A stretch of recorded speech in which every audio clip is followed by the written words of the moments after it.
सुप्रभात बच्चों।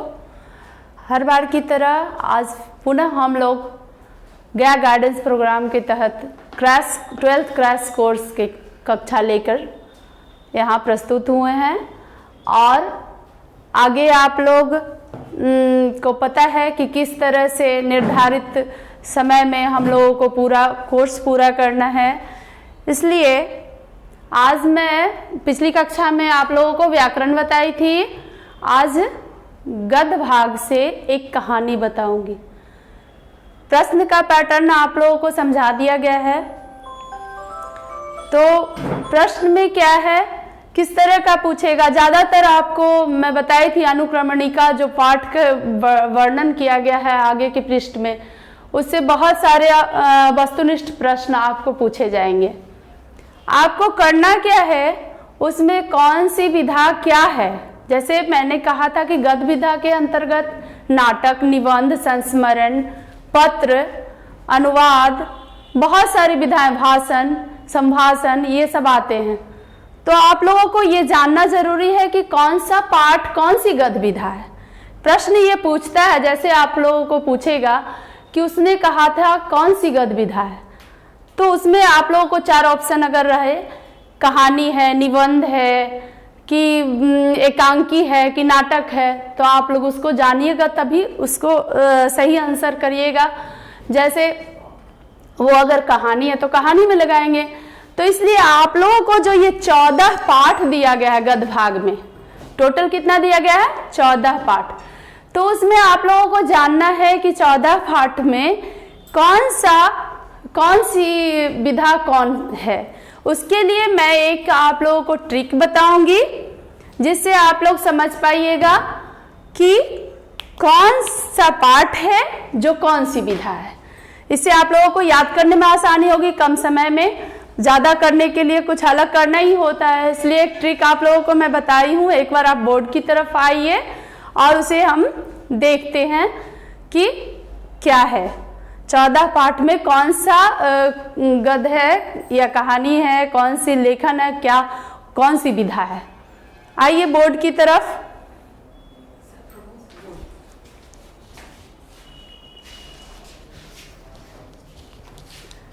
आज तो हम लोग पढ़ेंगे उसने कहा था, जो कि एक कहानी है जिसके लेखक कौन है, चंद्रधर शर्मा गुलेरी जी। अभी हम लोग बात कर रहे थे पूरे 14 पाठ के बारे में, तो हमें ये जानना है कि कौन सी विधा कौन है। ये जो कहानी के लिए ये जो वाक्य है उसको आप लोग याद कर लीजिएगा। ये आप लोगों को बताई मैं कि एक ट्रिक है। उसने रोज तिरछी नजरों से कहा था, उसने रोज तिरछी नजरों से कहा था। उसमें से हो गया उसने कहा था, हो गया। रोज से हो गया रोज कहानी, जिसको आप लोगों को अज्ञेय द्वारा लिखित कहानी है रोज, तो ये कहानी विधा हो गई। कौन सी गद्य विधा हो गई, ये कहानी। फिर तिरछी, तिरछी से एक तिरछ कहानी आप लोगों को पढ़ना है। कौन सी कहानी, तिरछ कहानी पढ़ना है। तो तिरछ कहानी किनके द्वारा लिखी गई है। आप लोग सिर्फ गद्य विधा में कौन सी विधा ही नहीं याद करेंगे, उसके लेखक को भी जरूरी है याद करना। तो तिरछ कहानी किसने लिखा है, तो ये उदय प्रकाश लिखे है ना, आप लोग उसको भी याद कीजिएगा। तो ये तीनों क्या हो गए, हमारे कहानी हो गई। उसने कहा था रोज तिरछ, ये कौन सी विधा है, कहानी। अब आएंगे निबंध की तरफ। ये 3 पाठ ही हुआ, कितना हुआ, 1, 2 और 3। आगे देखना है कि हमें कितने पाठ, टोटल 14 थे, 14 में से 3 हो गए तो 11 बच गए। 11 में निबंध कौन सा है ये देखना है। तो निबंध के लिए हमें ये वाक्य याद करना होगा ट्रिक के लिए। क्या, नारी की बात सदा गीत और लेख से बंधा है। अब इसमें हम पाठ को जानेंगे कि कौन कौन सा पाठ निबंध है। तो नारी के बात यानी अर्धनारीश्वर, हम लोग अपने पाठ में पढ़ेंगे अर्धनारीश्वर। आगे पढ़ाई होगी आप लोगों को। तो ये किसने लिखा है, रामधारी सिंह दिनकर जी ने। ये क्या है, निबंध ही है। फिर उससे सबसे पहला निबंध आपको पढ़ना है। पाठ में सबसे पहला पाठ पढ़ना है बातचीत। यह भी निबंध है, ललित और व्यक्ति व्यंजित निबंध है। आगे आप लोगों को यह पढ़ाया जाएगा। अभी आप लोगों को जानना है कौन सी विधा कौन है और उसके लेखक कौन है। तो ये बातचीत के लेखक बालकृष्ण भट्ट जी हैं। और सदा से हो गया क्या, ओ सदा नीरा, ओ सदा नीरा, ओ सदा नीरा। इसके भी लेखक को आप याद कर लीजिएगा। लेखक आप लोग याद करिए, ट्रिक सब पाठ को कौन सी विधा कौन है ये बताने के लिए लेखक आप लोग याद करेंगे। उसके बाद है प्रगीत और समाज। उसके बाद क्या है, कौन सी निबंध है, प्रगीत और समाज। ये भी क्या है, निबंध है। और क्या है, लेख, एक लेख और एक पत्र। ध्यान दीजिएगा, अगर आपको ऑप्शन में निबंध ना दे के पत्र रहे तो पत्र भी हो सकता है। इसको दो चीज, भगत सिंह द्वारा लिखित है, पत्र भी इसको लोग मानते हैं और निबंध भी। तो आप इसको दो विधा में लिखिएगा। अगर जिस तरह का ऑप्शन आएगा उस तरह से हम लोग हल करेंगे, दोनों सही होगा, निबंध भी और पत्र भी। एक लेख और पत्र, एक पत्र। तो इतना से हम लोगों को पता हो गया कि निबंध कौन कौन सा है ना। उसके बाद ये जानेंगे, देखिए कितना हुआ, अर्धनारीश्वर एक, यहाँ दो बातचीत, ओ सदा नीरा, प्रगीत और समाज, और एक लेख एक पत्र। वो तो कॉमन है, इसके साथ है क्या कि पत्र भी और निबंध भी है। तो यहाँ 1 2 3 4 हो गया। तो 4 और 3 कहानियां 7 हो गए। बाकी बचा कितना, अभी हम लोगों को टोटल 14, यानी 7 और बचा। तो वो आप लोग सोच रहे हो वो कौन सी विधा है, उसके बारे में मैं बताती हूँ।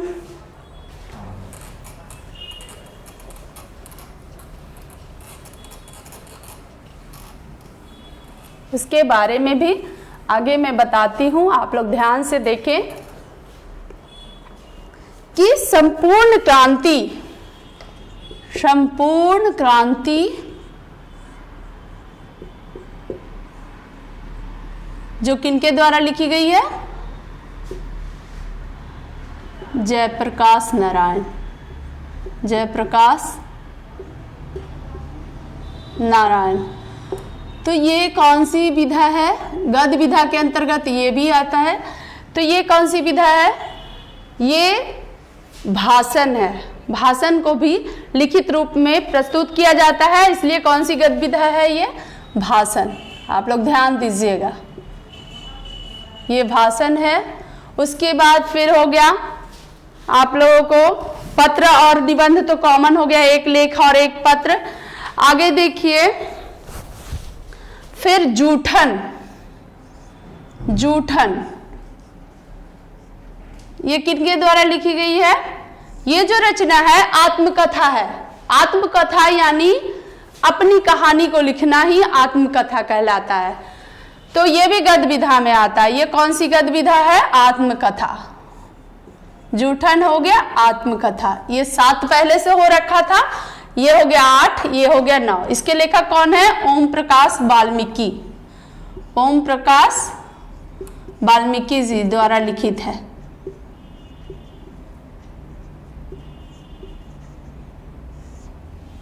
ओम प्रकाश वाल्मीकि।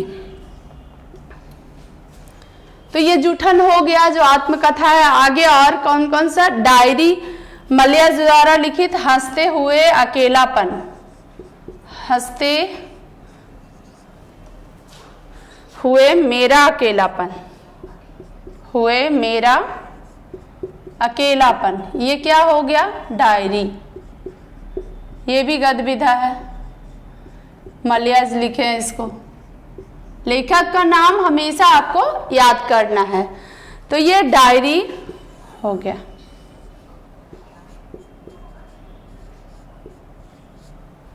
डायरी का अंश होता है, पूरी डायरी नहीं होती है, इसलिए हम लोग इसको कौन सा विधा लिखेंगे, डायरी का अंश। पूरी डायरी थोड़े एक पाठ में आ जाएगा, तो ये डायरी का अंश हो गया। उसके बाद अब कौन सा बच गया, शिक्षा। शिक्षा जो है ये क्या है, संभाषण। ये भाषण के ही अंतर्गत है, जो जिसमें निबंध के भी अंश होते हैं। संभाषण हो गया। ये किनके द्वारा लिखी गई है, जे कृष्णमूर्ति। लिखित किनके द्वारा है, जे कृष्णमूर्ति। अब आप लोग पाठ के बारे में तो समझ गए कि गद्य के अंतर्गत ये जो 14 पाठ पढ़ने हैं वो कौन सी गद्य विधा है। कोई, हाँ एक और रह गया, सिपाही की माँ। सिपाही की माँ जो कौन सी गद्य विधा है, मोहन राकेश द्वारा लिखित है। ये कौन सी गद्य विधा है, इसके राइटर कौन है, मोहन राकेश। मोहन राकेश। ये कौन सी गद्य विधा है, ये है सिपाही की माँ, जो है एकांकी है। एकांकी क्या होता है, नाटक का छोटा रूप होता है, लघु रूप को हम एकांकी कहते हैं। इसके बाद अभी तो सब हम लोगों ने देखा 14 पाठ कौन सी गद्य विधा। अब चले पाठ की ओर, ठीक है। अब हम लोग जो आज पढ़ना है, क्या उसने कहा था, चंद्रधर शर्मा गुलेरी द्वारा लिखित बहुत ही अच्छी कहानी, जिसमें देश प्रेम के साथ प्रेम और समर्पण दिखता है। आइए हम लोग बहुत ही रोचक कहानी का पठन करेंगे और उससे प्रश्नोत्तर भी हल करेंगे।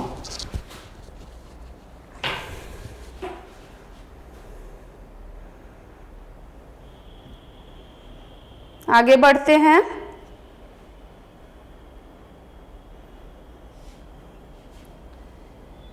ये हमारे लेखक हैं चंद्रधर शर्मा गुलेरी जी, जिनकी कहानी हमें पढ़ना है। लेखक परिचय पहले देखेंगे। हर कहानी के आगे हम लोग लेखक परिचय देखते हैं, क्योंकि वस्तुनिष्ठ प्रश्न में इससे बहुत सारे प्रश्न पूछे जाते हैं। तो आप लोग देखिएगा इनका जन्म एवं जन्म स्थान।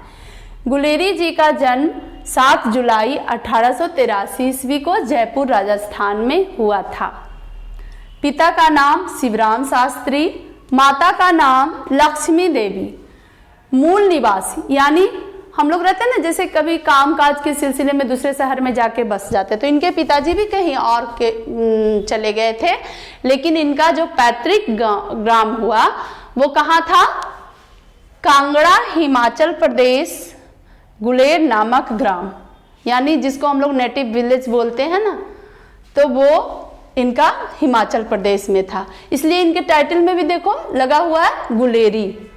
गुलेर ग्राम के हैं, इसलिए मूल निवास इनका गुलेर में है, जो कि कांगड़ा हिमाचल प्रदेश में है, इसलिए इनके नाम के जो पीछे लगा हुआ है गुलेरी टाइटल लगा हुआ है। आगे देखते हैं शिक्षा इनकी कहाँ कहाँ हुई।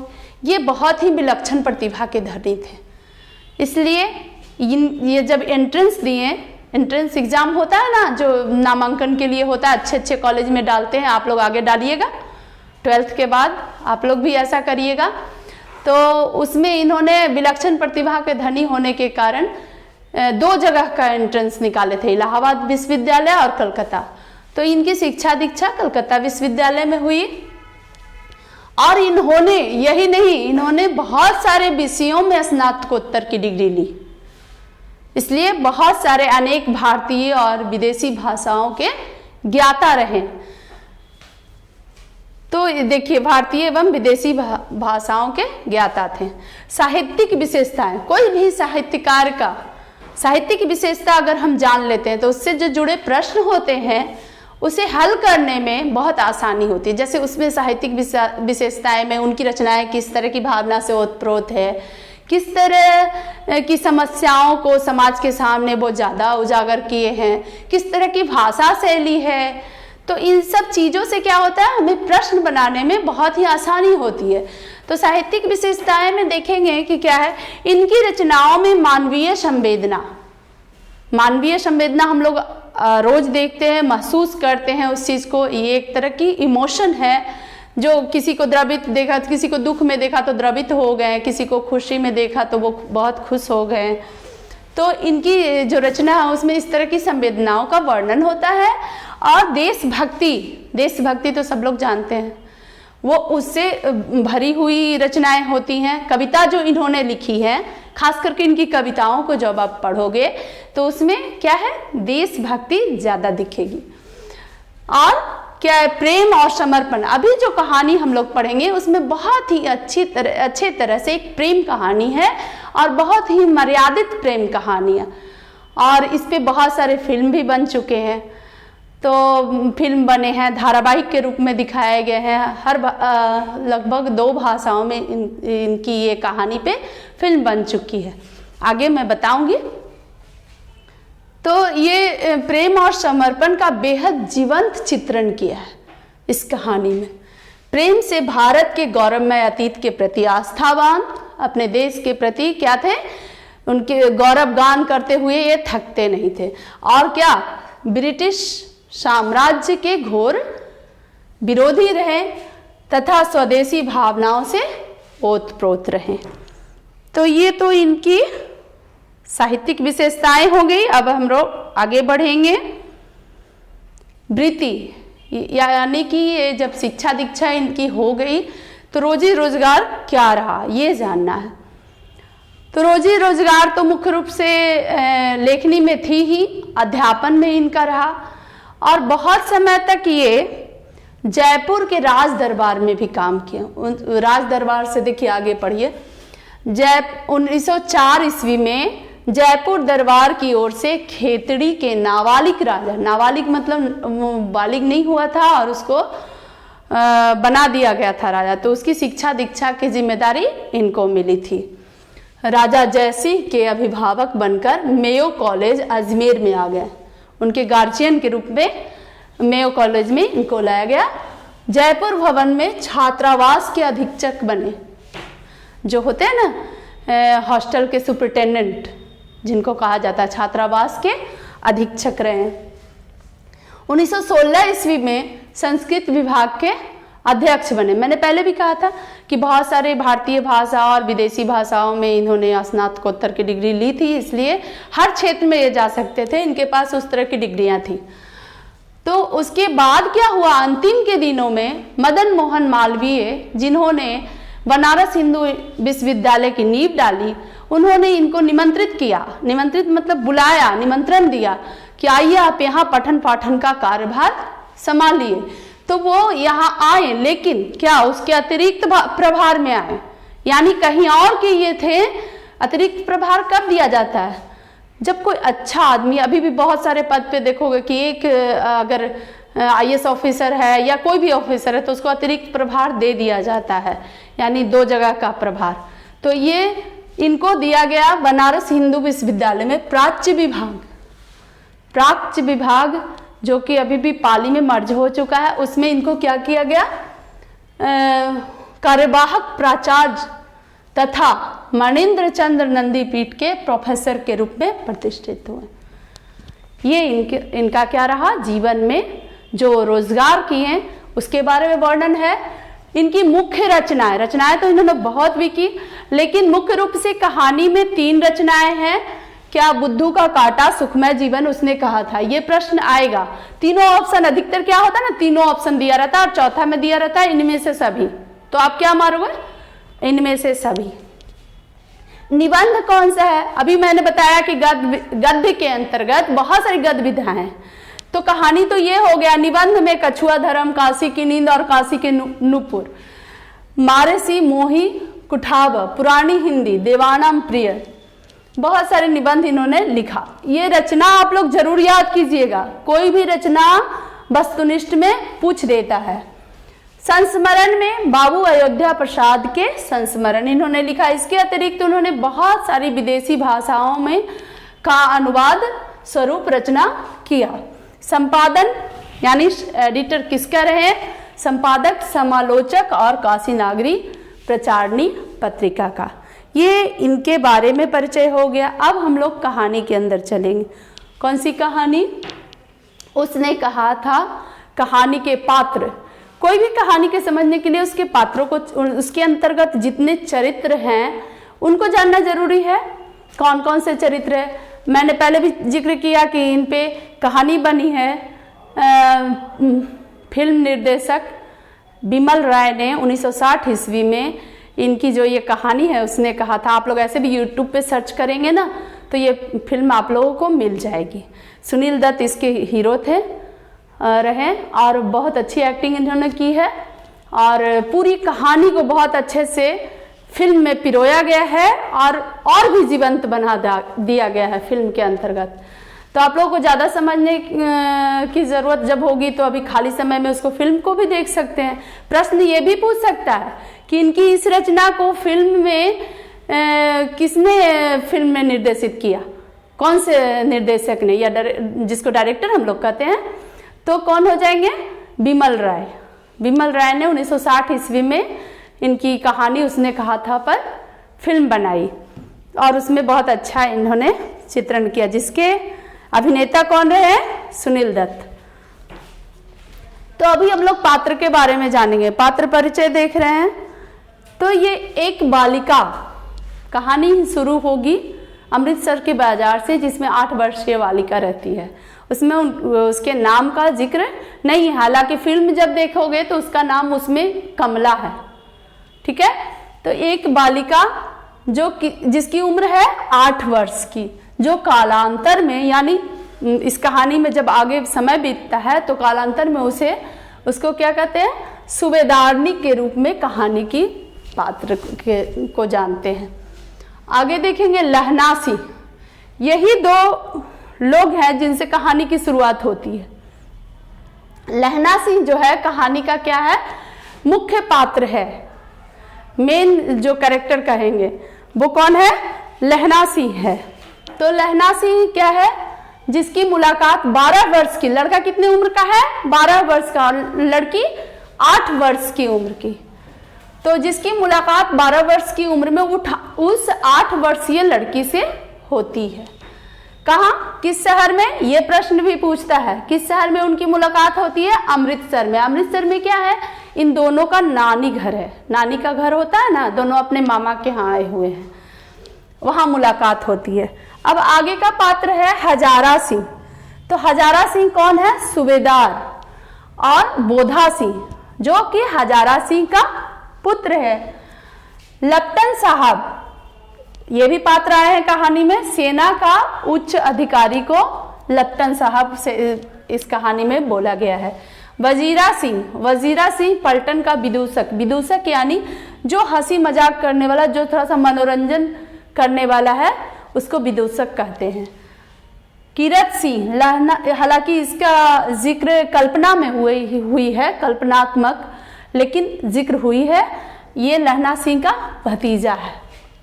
अब हम लोग आगे बढ़ेंगे। ये तो पात्र परिचय हो गया। आगे कहानी की शुरुआत होती है और इसे मैंने विस्तृत रूप में तो नहीं पढ़ाया है। पाठ का सारांश हम लोग जानेंगे कि क्या है पाठ का सारांश। ये देखिए, ये इस तरह से फोटो, जो फिल्म है ना उससे मैं इमेज ली हूँ। इस तरह का फिल्म में कैरेक्टर मिला है, तो आप लोग जब फिल्म देखिएगा तो इन्हीं कैरेक्टर को देखिएगा। ये 8 वर्ष की लड़की है और ये कौन है, ये लहना सिंह जो 12 वर्षीय लड़का है। दोनों के बीच में किस तरह से प्रेम और कितनी मर्यादित प्रेम होती है, इसका जिक्र प्रेम से ज़्यादा जो इसमें दिखाया गया कि जो पवित्र प्रेम होता है, जिसमें क्या होता है, कुछ लेने का भाव नहीं रहता है, बस देने का, समर्पण का भाव दिखाया गया है इसमें कि किस तरह से ये लहना सिंह अपने प्रेम के प्रति अपना प्राण का न्यौछावर कर देता है, समर्पित कर देता है।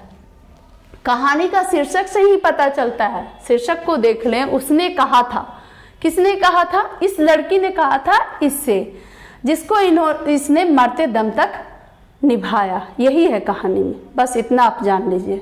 अगर पूछे शीर्षक की सार्थकता बताइए तो आप क्या दीजिएगा।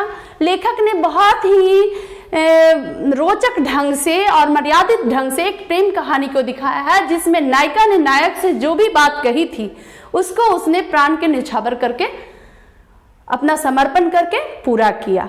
इस बात को दिखाया। तो शीर्षक सार्थक है कि नहीं, इसको पूरी तरह से सार्थक इस तरह से आंसर आपको दे देना, ज्यादा लंबा चौड़ा करने की जरूरत नहीं होती है। टू द पॉइंट आप आंसर दिया कीजिए, बेकार का पेज भरने से मतलब नहीं है। आपको जो प्रश्न पूछे उससे संबंधित आंसर दे दिए तो आप 2-4 लाइन में भी दे दिए तो वो प्रश्न आपका सही हो गया, उत्तर उसका नंबर मिल जाना है, बस प्रश्न को छोड़ना नहीं है। ठीक है, तो ये दोनों करेक्टर हैं। इसके हाथ में क्या है? दही का कटोरा है। क्या लाने गए थे? अमृतसर के बाजार से दही। तो ये लहना सी है, इसके हाथ में दही का कटोरा है। अब देखो पाठ का सारांश में कहती हूँ, तुम लोग को अगर मान लिया पढ़ने में बहुत समय लगे और भी सब्जेक्ट पढ़ने होते हैं तो आप लोग क्या करिएगा, कभी अगर बेड पे गए, कुछ मन नहीं लग रहा है तो मोबाइल देख रहे हैं तो यूट्यूब पे सर्च करके ये फिल्म देख लीजिएगा, समझ में आ जाएगी कहानी। ठीक है, पढ़ना तो आप लोग लंबा चैप्टर देख के ही नहीं पढ़ते हो, मुझे पता है। बहुत आजकल बच्चे लोग किताब के प्रति कम और मोबाइल के प्रति ज़्यादा हुए, इसलिए हम लोग मोबाइल में ही हम आप लोगों को वो कंटेंट देने की कोशिश कर रहे हैं, इसलिए गया गाइडेंस की तरफ से इस तरह से ऑनलाइन पढ़ाया जा रहा है आप लोगों को। तो इसमें कृपया करके अच्छे से पढ़ें और जो बात है उसको समझें, आत्मसात करें, अध्ययन में लगातार जुड़े रहें। देखिए आप लोग ये पाठ का सारांश हम लोग पढ़ेंगे। प्रस्तुत कहानी उसने कहा था ब्रिटिश सेना में कार्यरत एक फौजी की कहानी है। फौजी हम लोग सब जानते हैं, आज भी देखते हैं। तो उस समय क्या था, हमारे यहाँ ब्रिटिश हुकूमत थी, इसलिए ब्रिटिश सेना की तरफ से जहाँ की हुकूमत आती थी सेना की पलटन को वहाँ ले जाया जाता था। तो जो ये पात्र है ये क्या है, सेना में भर्ती होता है। आगे चल के आगे कहानी देखेंगे।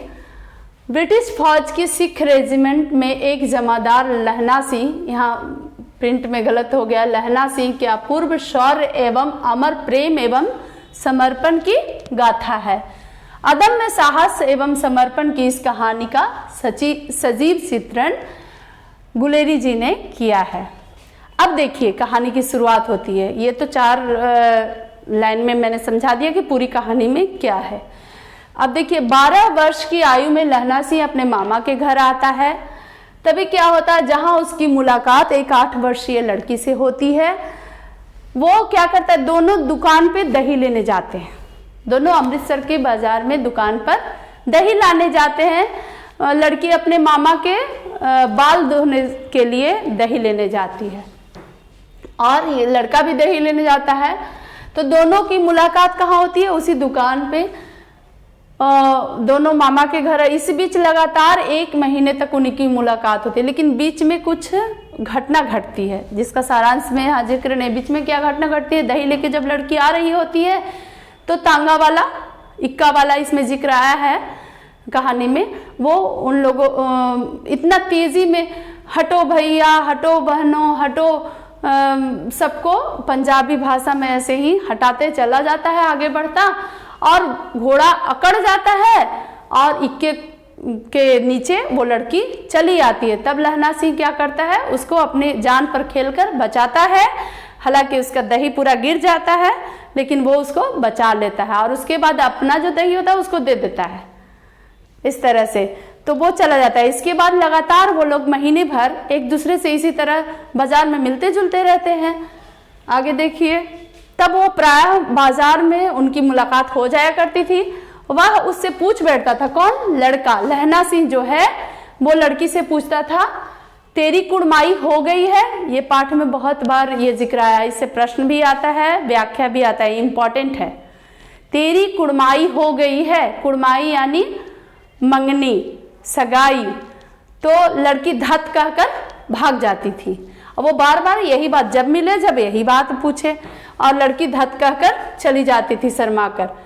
लेकिन एक दिन लहना सिंह ने जब प्रश्न पूछा लड़की से कि तेरी कुड़माई हो गई है, तब उस दिन उसको जवाब मिली।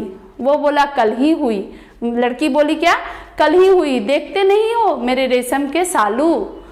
तो इतना सुनकर लहना सिंह जो कि 12 वर्ष का उम्र का है, किशोरावस्था की शुरुआत, बाल्यावस्था खत्म होने की कगार पर है और किशोरावस्था शुरुआत होने की, उस समय मनोभाव क्या होता है, बहुत ही चंचल होता है। तो वो क्या करता है, इतना गुस्सा में सुना, एकदम पता नहीं उसको कहाँ से इतना गुस्सा आया, दौड़ता हुआ भागा, रास्ते में जितना ठेला और सब्जी वाला जो भी मिला सबको धक्का देता, किसी को नदी में धक्का दे दिया, इधर उधर सब बिखरा दिया सामान। तो ये गुस्सा ही उसका क्या था, प्रेम था। आगे देखते हैं क्या हुआ। आगे देखिए, कालांतर यानी समय बीतने पर क्या होता है, ब्रिटिश फौज में, फिर ये बचपन की कहानी यहीं पे रह जाती है। इतना ही मुलाकात उसका जो मन में है प्रेम का वास हो जाता है, और तब बहुत समय के बाद दोनों अपने अपने घर चले जाते हैं। तब क्या होता है, कालांतर में लहना सिंह ब्रिटिश फौज के सिख रेजिमेंट में भर्ती हो गया, वो जमादार बन जाता है सिख रेजिमेंट में। तो क्या होता है, बीच में वह छुट्टी लेकर घर आया हुआ था, बीच में छुट्टी में जब सेना लोग घर आते हैं उस तरह से वो घर आया हुआ था। तब उसी समय प्रथम विश्व युद्ध छिड़ जाता है। तो ब्रिटिश हुकूमत जिसको जिसको बुलाएगा वो तो जाना जरूरी है, तो जल्दी से आ जाती है, हुक्म मिल जाती है कि लड़ाई पर जाने की तैयारी करो। तो प्रथम विश्व युद्ध में पता है फ्रांस और बहुत सारे देश साथ अलग अलग होके एक गुट बनाए थे, 2 गुट में लड़ाई हुई थी। फ्रांस था, एक तरफ जर्मनी था मुख्य रूप से, और इधर फ्रांस ब्रिटेन सब था। और देखते हैं आगे, लड़ाई पर जाते समय वह सूबेदार हजारा सिंह जो उसके साथ काम करता था, सूबेदार हजारा सिंह के घर जाता है, वहां पर रुकता है। दोनों में बातचीत हुई थी कि जब हम लोग चलेंगे तो साथ में होते, उसका गांव से होके जाता था इसलिए साथ में होके चलेंगे। तब क्या होता है कि वो वहां जाता है तो सूबेदार की पत्नी को देखता, सूबेदारनी को देखता है, तो वो क्या होता है, स्तब्ध हो जाता है, चकित हो जाता है। क्यों? क्योंकि सूबेदारनी जो थी वही 8 वर्षीय लड़की, लेकिन वो तब नहीं पहचानता है। कैसे पहचानता है, जो आगे देखेंगे।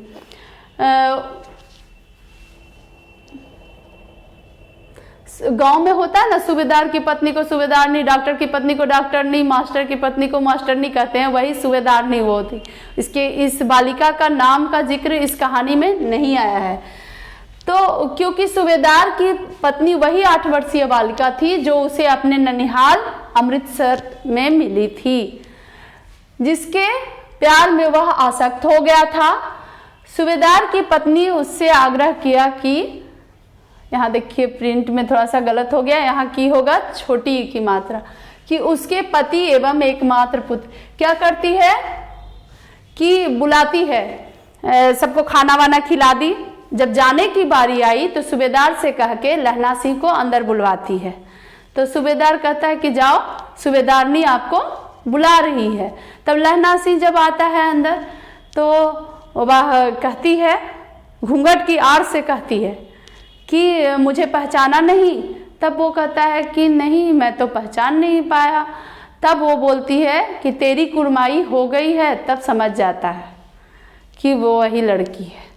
तो कहता है, बहुत विनती करती है हाथ जोड़ कर कि देखिए मेरा एक मात्र पुत्र है, बहुत और पुत्र हुए लेकिन वो सब मर गए, ये एक जीवित रहा है, और ये पति तो सेना में है ही, फौज में, ये भी फौज में ही है, तो आप इनकी रक्षा कीजिएगा, आपके साथ जा रहे हैं तो ये सही सलामत होनी चाहिए। विनती करती है। यही कहानी का शीर्षक है। ये जो दृश्य है यहाँ पे कि वो उससे कहती है, किससे, लहना सिंह से, कि हमारे पति और पुत्र की रक्षा करना लड़ाई में। और इसी एक बात को निभाने के लिए वह अपनी प्राणों की बलि दे देता है। यही कहानी है।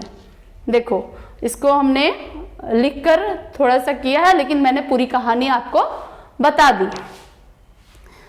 तो आगे देखेंगे प्रश्नोत्तर, किस तरह से हम प्रश्न को हल करेंगे। दीर्घोत्तरीय और दीर्घोत्तरीय होगा, लघुत्तरीय होगा, अति लघुत्तरीय होगा और वस्तुनिष्ठ प्रश्न होंगे। वो हमने दिया है। ये आपने प्रश्न पूछा है क्या, लहना सिंह का परिचय अपने शब्दों में दीजिए। तो ये तो चरित्र हमने ये पूरा लिख दिया है कि वो किस तरह से, पहले भी बताएं कि लहना सिंह ब्रिटिश सेना का एक सिख जमादार है। वह भारत से दूर फ्रांस में जर्मन सेना के विरुद्ध युद्ध करने के लिए भेजा गया है।